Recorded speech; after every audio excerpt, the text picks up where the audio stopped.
we're gonna get the fun started. First thing that I want to do when I come in my airplane, Yeah. I want to make sure that I have fuel. So what I'm gonna do, I'm gonna start my battery for a second, and over here I have my fuel indicators. Okay. This just gives a global idea. We need how much fuel we have. It says 14 on the right, about let's call it 17 gallons on the left, which is plenty of fuel for the hour that we'll be spending together. It's perfect. Then I'm turning on the switch. I make sure that my flight controls are free. Normally it comes locked so that the flight controls cannot move into the wind. Okay. So that's it. Then we're gonna pull out my checklist. I'm gonna actually do a walk around.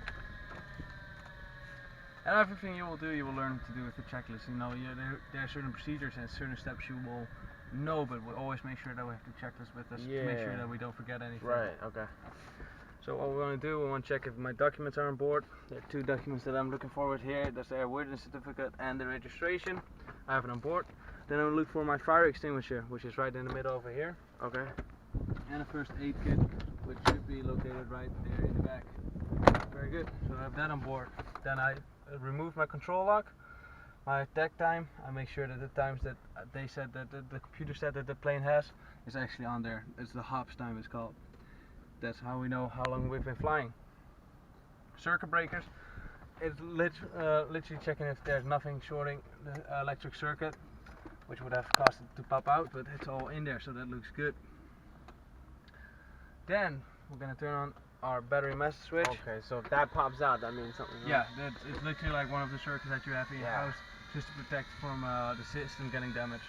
So we turn on the battery, and what we're going to do, we're going to move the flaps down. On this aircraft there are electronic flaps, so by moving this lever down, it actually, as you see in the back of you, the flaps are actually going down. Are they automatic, not manual? These ones are automatic. On the other planes that we fly that you see across the ramp, they are manual. Okay. So we turn on the lights that we need to have for this flight. We turn them on. It's a beacon and a strobe light right over here. And we're actually going to look outside if it actually is working. This one over here is the beacon. The little red flashing light. This indicator will be on anytime we start our engine. From engine startup to engine shutdown, this light needs to be working. And on the wingtip we have what we call strobe lights. Flashing white lights, we turn it on the moment we enter the runway. There would be another light, it's the navigation light. This side is green, the other side is red, so that if you see a fly at night, you know if you how another airplane is approaching you. Yeah? Yeah. And we check it on the other side. Over here, inside here, we have the taxi light and the landing light, but we don't have to use that during day operation on this one. We don't use that. And then strobe lights on. That's the nav light we don't have to check. Right, that's it. I will go back inside. You can look on your side.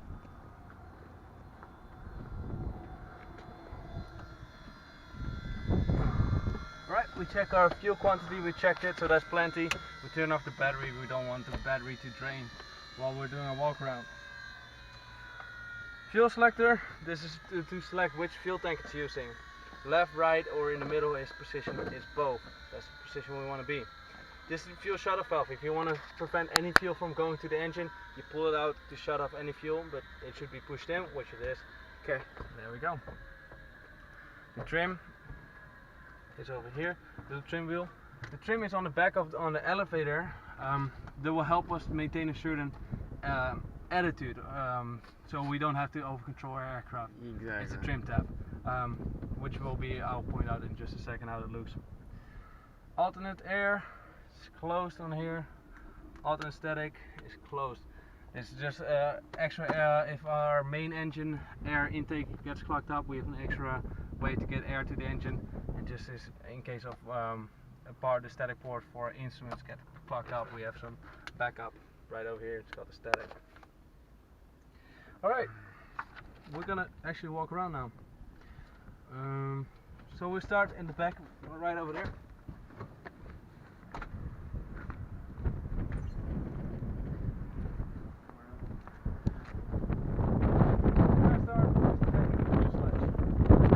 Make sure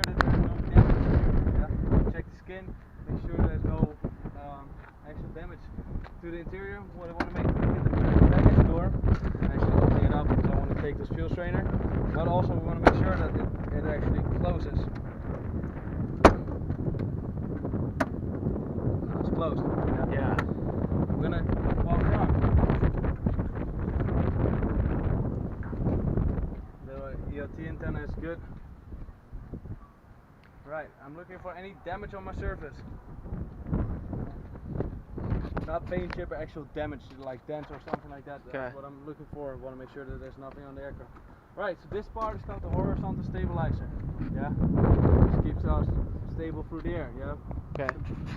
Then this part, the back part, is called the elevator that we just saw in the video. Yeah. This is how we can control our pitch, our nose up or down. I'll gently move it up and down, very gentle. And what I want to do is look at my connections, where it's connected to the stabilizer. I just want to make sure that it's no corrosion. All the connections are properly attached. There's no corrosion to it. So I got a question. If it's dented, depends on how much you make an issue out of it. Yes, because I don't want to take, because the moment a structure is dented, the whole integrity might be compromised. Even if it's a little dented. It depends. It really depends on where it is and what kind of dent it is. But okay. For any damage, if I doubt that it's a good damage, or if I have any concerns about my safety, I'm always going to just make sure that that our maintenance department comes by. We're not taking any risk. Gotcha. Then the rudder. We just look at the rudder. Same thing. We look at the connection points. Make sure that there's no corrosion on there. And everything seems connected very well. Then the tie down over here on the bottom.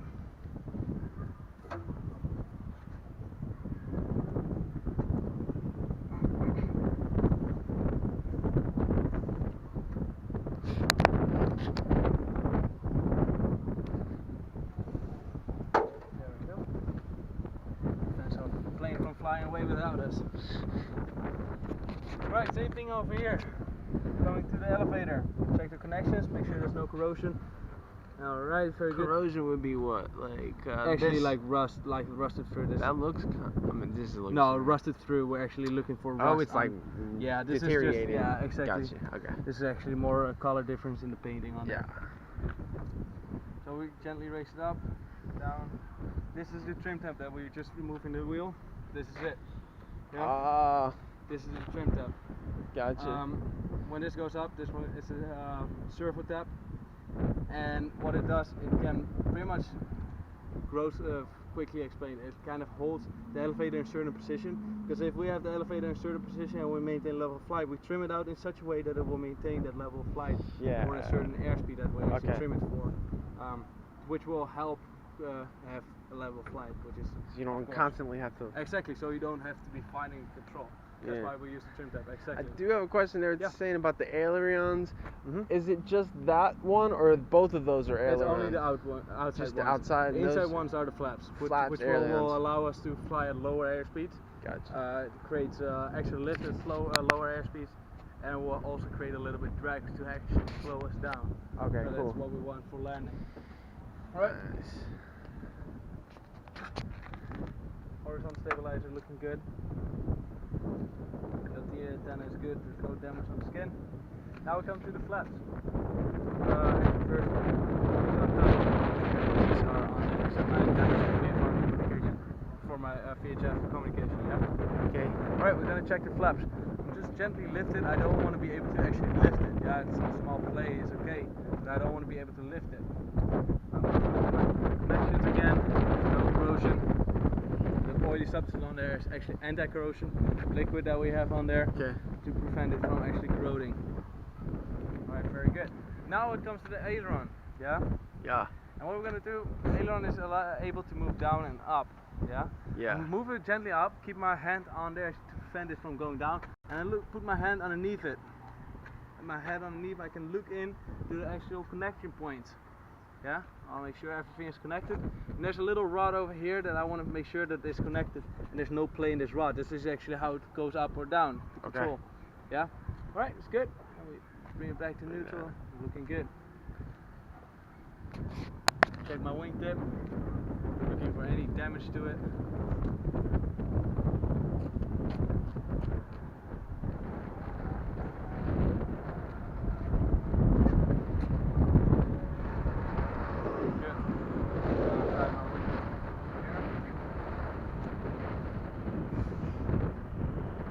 a standard knot, or there's a technical? Just anything that ties it down. Yeah.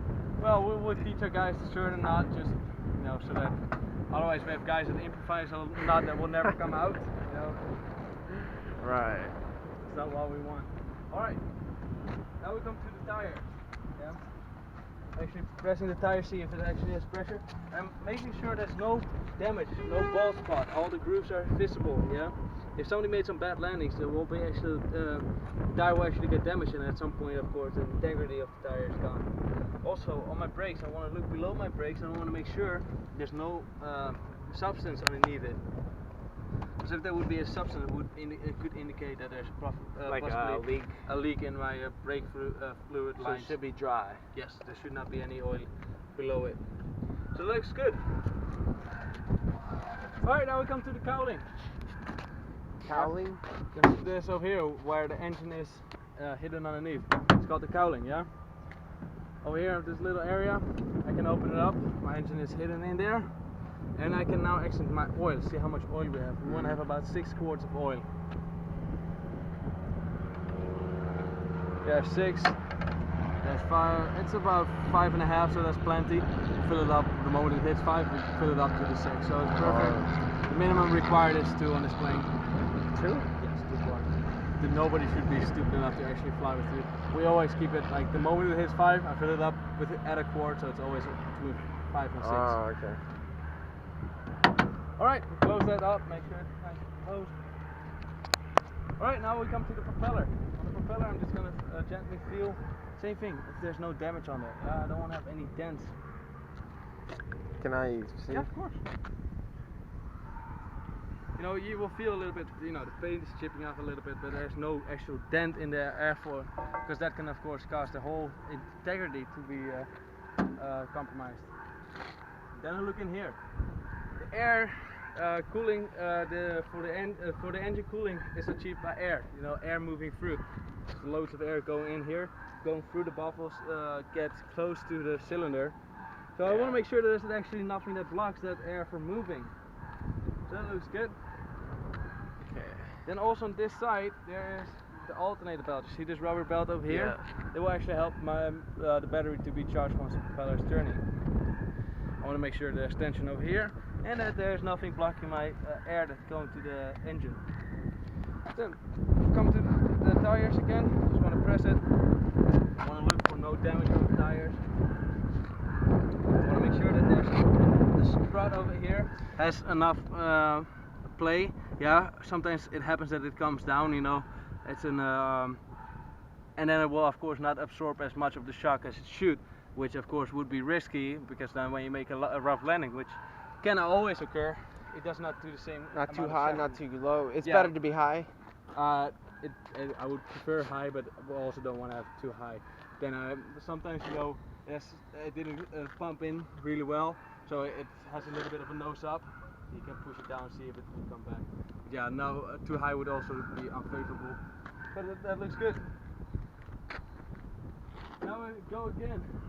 Looking over here, no surface, no damage. We'll look at the pitot tube. This is used for the airspeed indicator. Yeah, this is called the pitot tube. Want to make sure if we look inside that there's no blockage. There's a little bug. I forgot the name of the bug, but that has a tendency to occasionally go in. Really nice. The moment you go up, you have no airspeed. So you want to make sure that that's free. It's not a big problem. You can still land the plane as long as you know what you do. It's just an unfavorable situation. So always check that. Over here, this hole over here is a stall warning. Once our angle of attack reaches a certain angle, the stall warning will go off saying, hey, something is not going right here. Yeah. You're approaching a stall. The stall is not a favorable condition unless we're of course doing stall practice. Yeah, it's a stall warning. Let the horn go off in there just so that you can take action before you actually stall.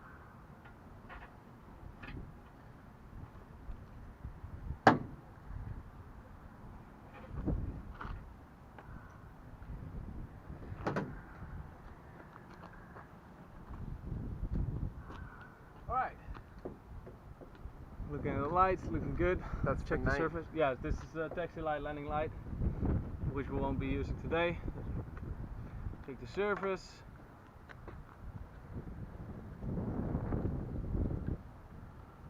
come to the elevator part again. Gently raise the elevator up. Put your hand underneath, keep it up, look at the connection points. All looking good. Wait. Check this, that there's no play in there. It's good. There's a little rod over here. That should make sure that what's happened? That there's no play in there. That it should not have any play. Gotcha, okay.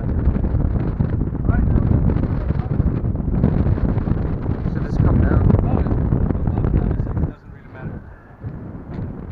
Check the flap, gently lift it, make sure that it doesn't actually have play.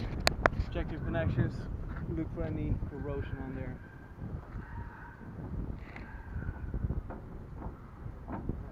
Good, very well. Good, now we're almost ready to go fly, but the last thing that we're going to do in this walk around is we're going to drain the fuel. The fuel tanks are in the wings on here. We know that we have fuel, but there's always the risk that there's any water accumulated in the fuel tanks. It can be because of rain and leaking a little bit, also because sometimes because of the heat, evaporation can cause some water in the fuel tanks. So what we're going to do, we're going to take a sample. On each wing there are 5 sample points. We're just going to take a little bit of fuel sample, just look if there's any water in there. Since water is heavier than the fuel, it will be appearing on the bottom of our drainer. So I just press it in. Make sure you always do this standing upwind, because otherwise the wind will blow fuel in your face, which is not a good thing. Number 2. We don't need an excessive amount, just to make sure a little bit. You said water's heavier than fuel? Yep, so it will appear on the bottom. You will see a little bubble on the bottom.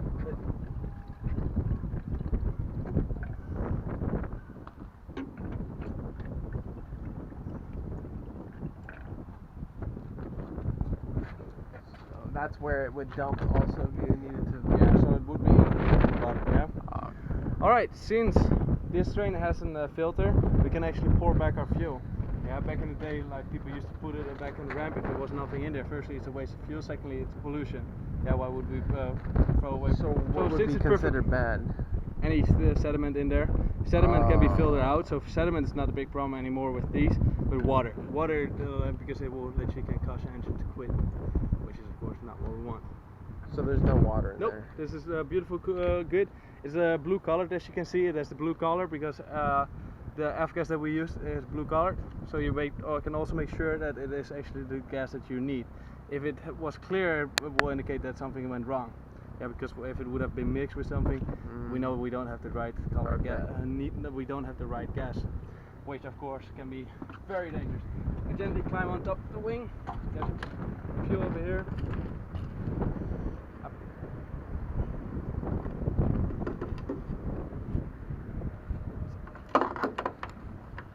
Right over there. Up. Now we're gonna do the same thing on this wing and then on the bottom over here.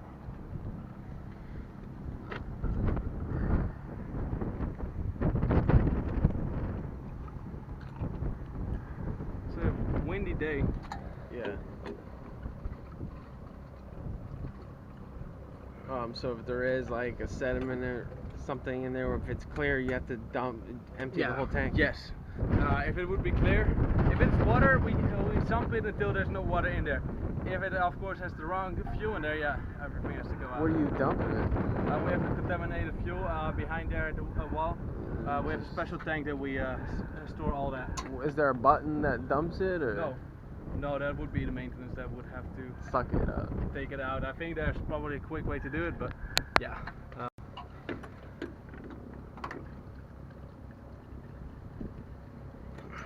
Right, looks blue to me, no water on the bottom, it's good. Now on the bottom we have 3 other drain points, and especially this one has this tendency to spray, so always be careful with where you put your hand. Yeah? Right over here. And this sun. As I said, it's a tendency to spray. Right over there.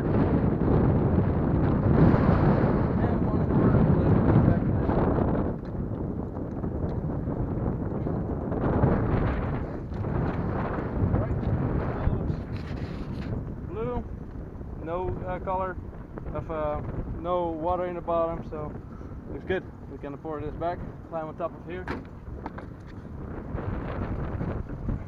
You need to be a little bit athletic.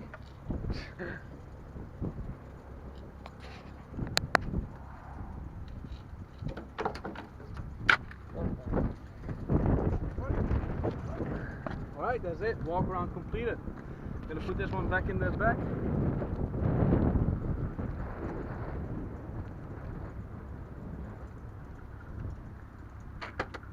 Open up the base first, put it back in the back. Make sure the back is actually closed. Alright, good. You're gonna take a seat right over here. Let's put this in the back seat. Put it right over there. Yeah. And plug in headset.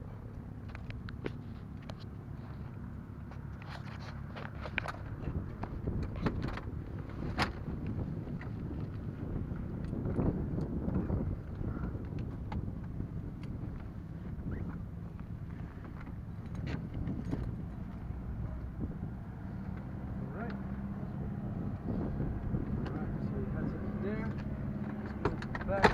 Right, you can climb up board, I'll walk around. Yeah.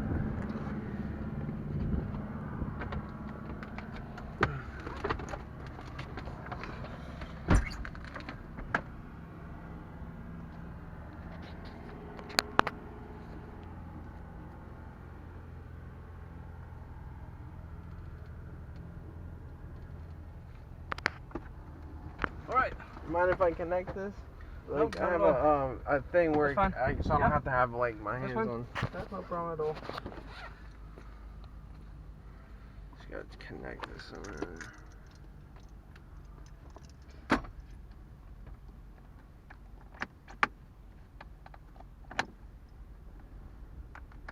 The door. To close the door, you pull the door towards you. Push the black latch down. All the way down is in the lock position. To open the door, pull the black latch up, push the door away, and always exit the aircraft to the back of the aircraft. Okay. Your seatbelt. Your seatbelt comes over your lap, and to your left you will find the buckle where you click it in. I'm gonna pull on the battery message switch. The beacon is on. Alright, I'm gonna add some fuel to my engine. 1, 2, 3, 4, 5. I see a fuel flow. It's good. I pull it back right about here. Put my mixture back full lean. Clear! So that everybody knows now that I'm gonna start up my engine. And I'm gonna crank it.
the nose you start and the trim is you have to adjust the trim. Yeah, okay. Because the trim is set for a certain airspeed. We'll always try to keep that same airspeed on there, yeah? And Okay. the airspeed, like my drum, I'll show you.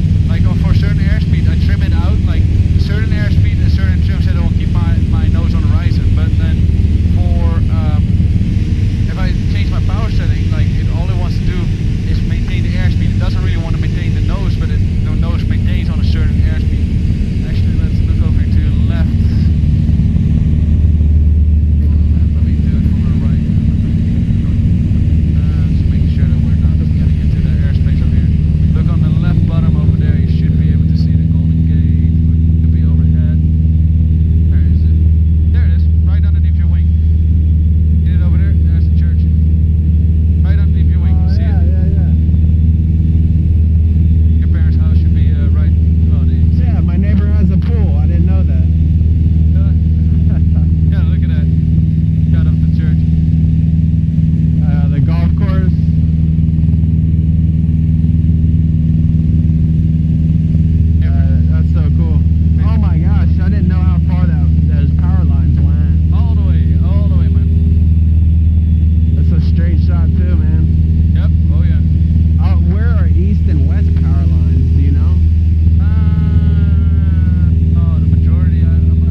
You know, so